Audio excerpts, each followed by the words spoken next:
কোটা আন্দোলনকে কেন্দ্র করে চিহ্নিত জামাত শিবির জঙ্গি সন্ত্রাসীরা রাষ্ট্রের উপরে আক্রমণের মধ্য দিয়ে রাষ্ট্রের বিরুদ্ধে যুদ্ধ ঘোষণা করেছে।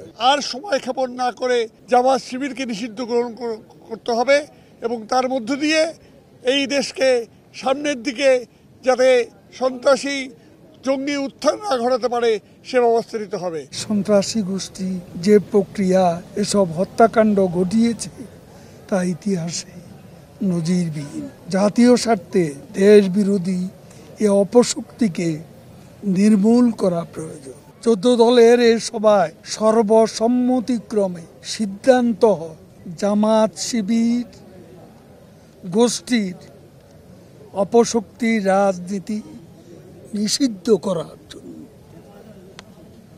জামাত শিবির নিষিদ্ধ করার সর্বসম্মত সিদ্ধান্ত গৃহীত হয়।